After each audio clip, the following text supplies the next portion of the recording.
الرحمن الرحيم. والنهارده يوم جديد ويوم تاني ان شاء الله زي ما عودناكم في جوه داخل محل نوادر. فان شاء الله جت حاجات جديده، فالجماعه كلمونا وان شاء الله هنعرض لكم حاجات جديده. لو الكاميرا تيجي معايا كده ثواني. بسم الله ما شاء الله. معانا قص ذره هندي متدرب، وفي نفس الوقت شغالين وهم بيحضروا عيش البيت. لو الكاميرا تقرب كده عليهم.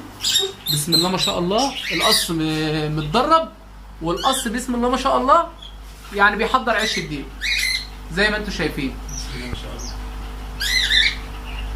بسم الله ما شاء الله. تمام. طيب عندنا ان شاء الله ايه تاني؟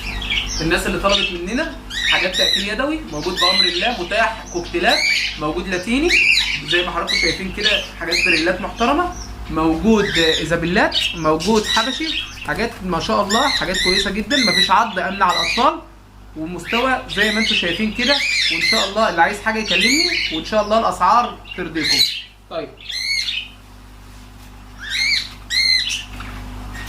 ندخل بقى على اللي ناس كتير مش عارفاه وما تعرفش هو بيعمل ايه، ويمكن في ناس يمكن شكله يعني مش مقبول من ناحيتها، بس ما تعرفش العصفور ده الطائر ده بيعمل ايه. لو بصينا كده عليه فوق اهو، اطلع كده.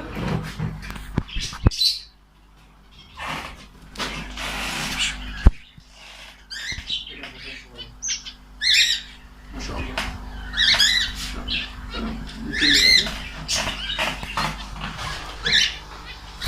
ده يا جماعه اسمه طائر المينا. طائر المينا دوت سهل ان هو يتدرب، سهل ان هو يتكلم، سهل ان هو يعني يتدرب طيران حر، سهل ان هو يبقى طائر اليف في البيت.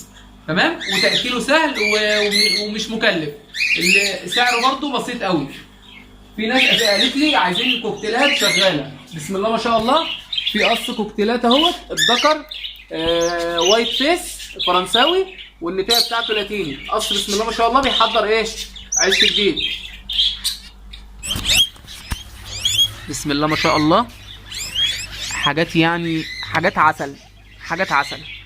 بصوا العسل. حاجات اعمار شهور، 4 شهور وشهر وشهرين. لونج. بصوا الجمال، بصوا العسل.